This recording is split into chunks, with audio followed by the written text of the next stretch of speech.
Hey people, what's up? It's Adam, the Eclectic Gamer again, coming back at you with another League of Legends video. This time I am playing Sona. I don't know why I bought those health potions, that's probably a bad idea. That's okay. Anyway, yeah, I again did another draft pick game.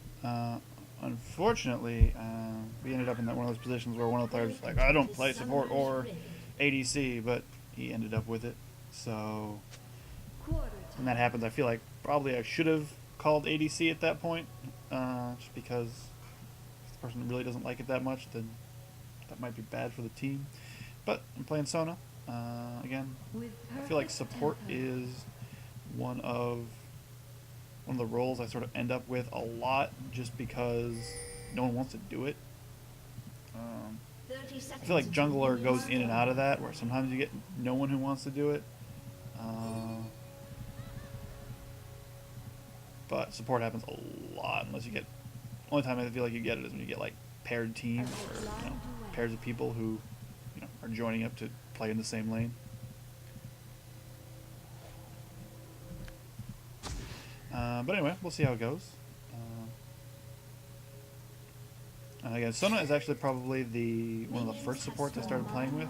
She's pretty straightforward to play, so in that way, it's she's pretty nice. She has a lot of sustain with all her heals, and so she's really, I guess sort of a little bit forgiving. And then her ultimate, stunning a whole bunch of people in an area is really useful later in team fights. So sometimes some supports you feel like your usefulness sort of dies off. Like I felt like that a little bit with Soraka, but with Sona I don't feel that way. So we're actually invading. I don't do that often, so that's interesting.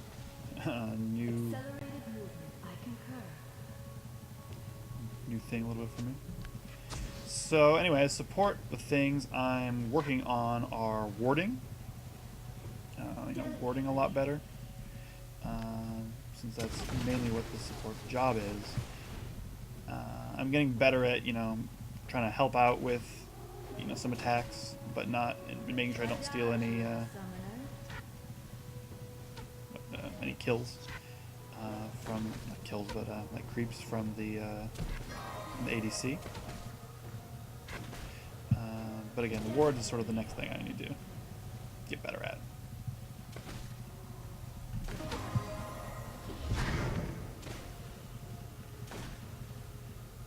Twitch, I'm not sure if pink wards are going to be worth their weight this game, but I can give it a shot.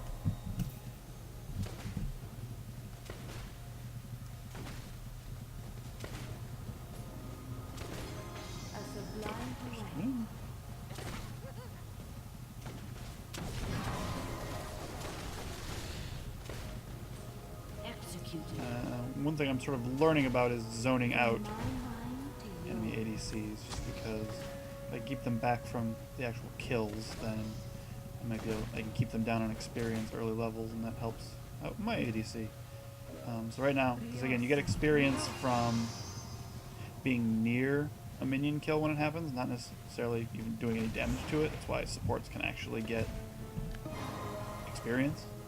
So if I can keep him back like this, theoretically I can stop him from getting any experience, hopefully. At least that's the idea. Oh, ow.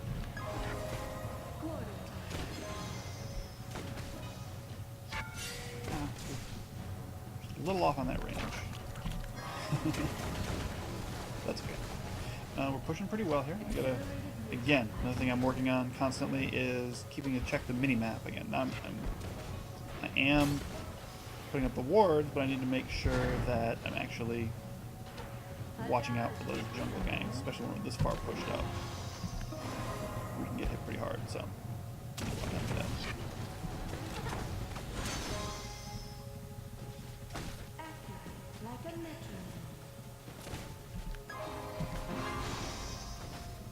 So the big thing with Sona that I have to work on a lot is I've been playing some more like sort of aggressive supports like Thresh and Blitzcrank, although they're both good to have because if you can get them through, they're great. But Like, again, I play a lot of the picks and bans just to get more used to it, because I know that's going to be coming for, you know, if and when I decide to do ranked. So again, so like Sona's sort of as a nice backup.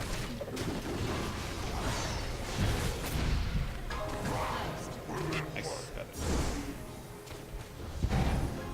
Sona's sort of a nice backup because again she's very useful. She's got a lot of utility, helps out in a lot of phases of the game. It's a little more straightforward, but the thing I have to worry about now is her passive, which is easy to ignore if you don't, if you're not paying attention to it. But it's super useful if you actually do what you're supposed to do. So, every time I cast a spell, I get one of these little notes up here, and after my third spell,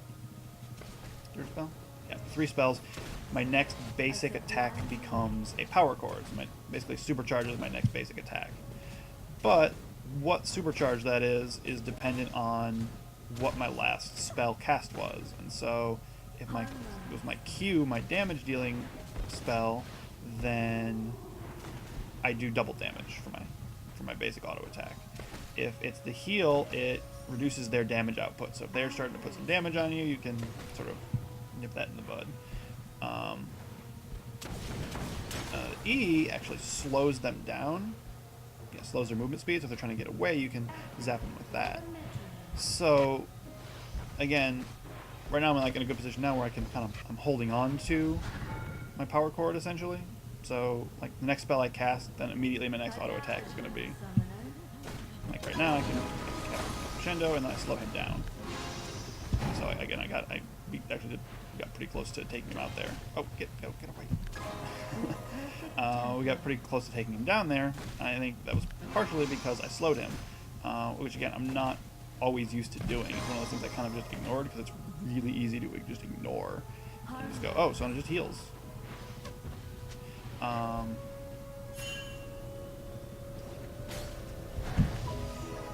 So again, super easy to ignore. So you can't do it, but 40% slows, extra, decent amount of damage. Reducing an ADC's damage output is huge, and so it's really, it's important, and I have to work on it because that's a little hard. But that's what I'm working on. Again, gotta work on these wards. So we have enough. Definitely want to get a couple mana potions. I have enough to start on this Scythe Stone. I don't want to buy the whole thing because then I only get basically 2 wards at a time. Should have gotten boots or going for the Philosopher's Stone, but again, I'm trying to work on doing more warding. So again, I would sort of leave that. As I'm getting higher in level, I'm playing against better players, and it's becoming an issue I have to worry about. So a lot of times I would rush the Philosopher's Stone and maybe ignore the wards. But again, I have to actually work on that because that's basically my job in this role at the higher levels. Lower levels is sort of just setting up kills because there's just so many kills. So I'm watching a lot of the LCS, which is just sort of interesting, just sort of a way to sort of improve. Just like someone might watch the watch the NBA if they're a basketball fan. But one thing I sort of noticed that I thought was interesting was the fact that there's so few kills in an LCS game compared to what you might see in a normal game. Sometimes if you actually play out a game, there'll be 40, 50 kills across the board, even more sometimes. You don't see that in an LCS game. It's usually it's under 20 or 30, and that's just because everyone knows to back up when they're actually supposed to back up. They know to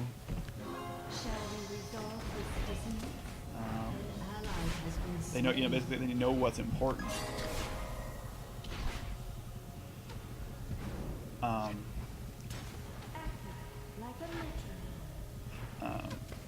Again, they back up when they're supposed to. They don't engage when they're not supposed to. Because I've always said that my biggest problem is being too aggressive.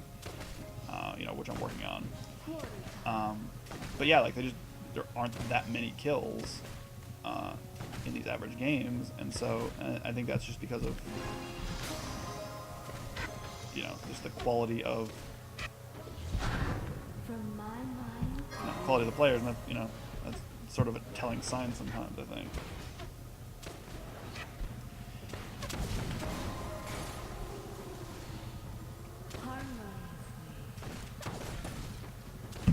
I'm doing pretty well here. I'm getting getting a little bit better on my passives and I'm zoning out this Twitch pretty hard. But it's interesting because all by himself. I don't know if they have an AFK. Yeah, they're Jana is AFK. So that's sort of, you know, again, it's, you know, it's much easier to you know, it's much easier to lane.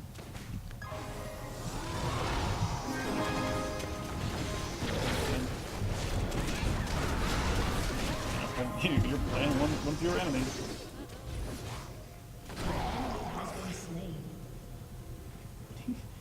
He's trying to get away. I don't think it's gonna work. But yeah, so I mean, like I said, can't be terribly proud of anything I'm doing here.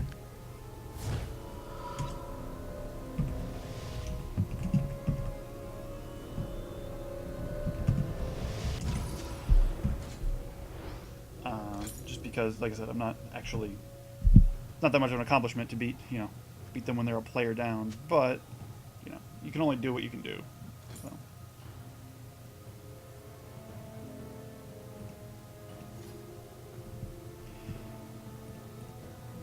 Just wait around to finish up this Philosopher's Stone. It won't take too long. So like I said, all I can do is my best. You know, we've had, I think in my last game with Ken and I, we were down one. I think he left at like level 6, so it wasn't exactly the same thing.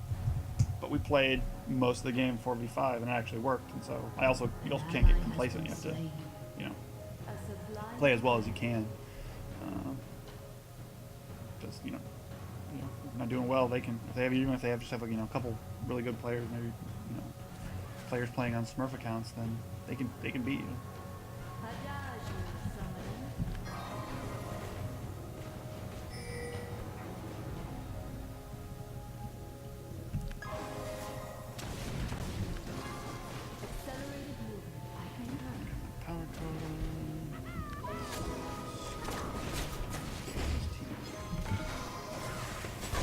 Did slow him.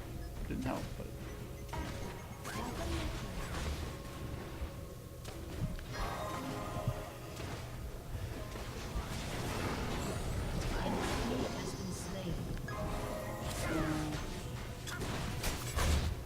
Yeah, we're not gonna get him.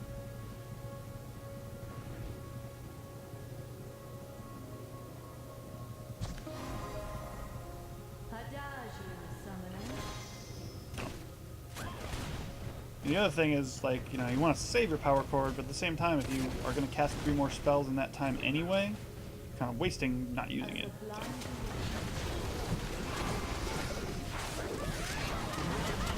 Nice. Yeah, Sona Misfortune is actually a pretty good combo. Again, Misfortune was one of the first ADCs I bought just because I like almost anyone who dual wields. And she's pretty funny. Again, it's a pretty good combo just because Sona's Crescendo can lock down a whole group of people, and then Misfortune's ultimate hits a bunch of people in an AoE, which sometimes she can't.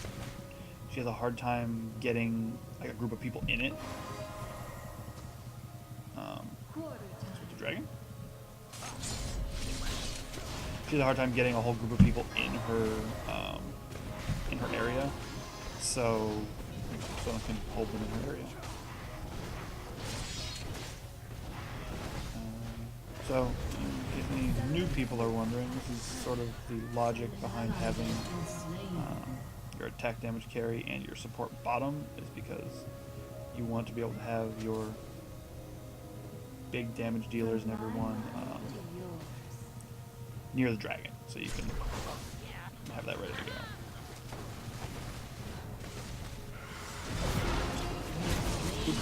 Sort of stole a kill there.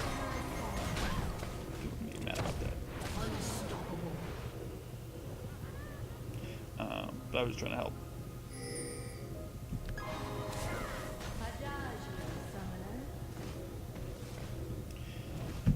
That's a funny thing about Sona 2 is her Q actually does a really good amount of sort of like poke damage, but you don't really get to control where it goes. It attacks the two closest enemies, so you can get used to it. But again, if you are not used to, if you're still getting used to Sona, or you haven't played her a lot, you can do some stupid things. Like one time I accidentally was in a fight near Baron Nashor, and I accidentally one of my attacks, I was trying to poke someone who was nearby me, and I accidentally hit him, and he just killed me. I was trying to get away. Like, you gotta be careful, but it's still funny.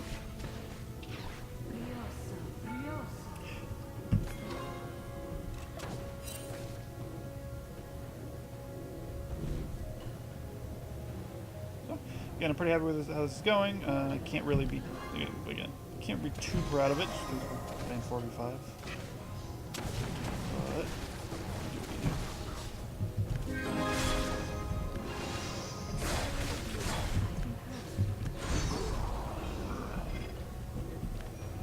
let's take exhaust on pretty much all my supports just to keep them alive, or to help out your agency as much as possible. That'll happen. Yeah, it really helps you in a fight, especially when you're in a group like that. Shut down. Your team has destroyed. Let's go ahead and build into this. We can put 3 wards down at a time with that. Let's actually see if anyone is building Aegis of the Legion yet. Jarvan has been known to build that sort of thing, so I'm going to start it. An enemy has been slain. Like a metronome. So, Aegis of the Legion is, there was a higher level one of these, but it grants magic resistance and health regen to everyone nearby you. So, but it doesn't stack if 2 people do it. So it's basically, it's really useful for its, its cost, but you don't want to have 2 of them, because it's just a waste, essentially, to have 2 of them. So, you want to, a lot of times, whoever is your tank, whether it's your jungler or your top laner, will, those were that? I should have bought boots. I always forget about boots.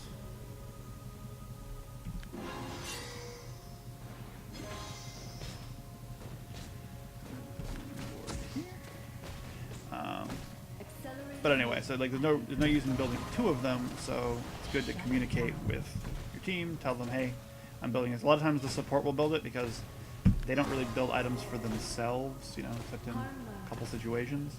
They build items that will help the team, which is why they spend all their money on wards. So again, the Aegis of the Legion is a good pickup for your support because they can just, they're going to be sitting around in the fight anyway. They may as well be building something that's going to help the team, like an Aegis. But again, your tank might build it too, so you need to communicate. Alright, I feel bad for this Twitch now because he's hanging out by himself 2v1. So yeah, Sona sustain her, her mana in the, her healing in the fight is really good. So you can take a poke or 2, hit from a tower, or you can die a little more than one might normally, just because she has that.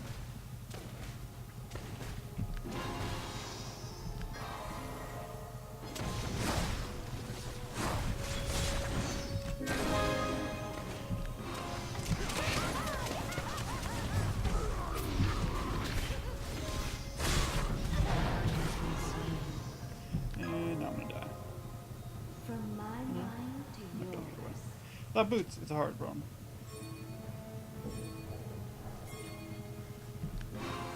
Take that.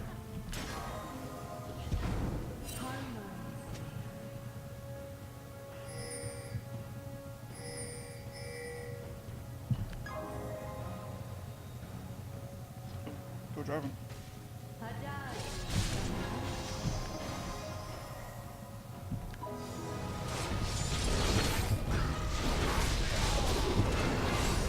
Stuck in the cataclysm.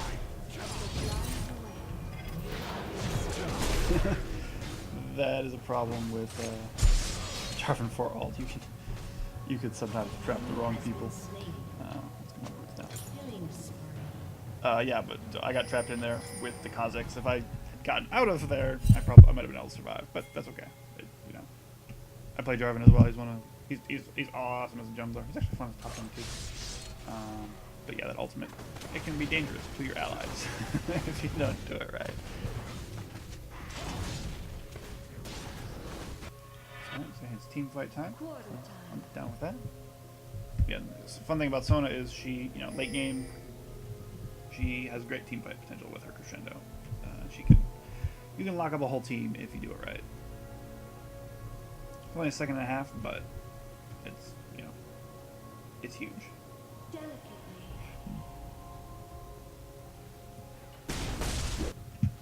Let's see if we can help.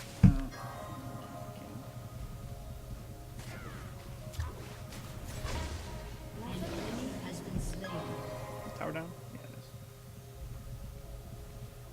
They were doing well, except it was still 45. Yeah, John hasn't even shown up.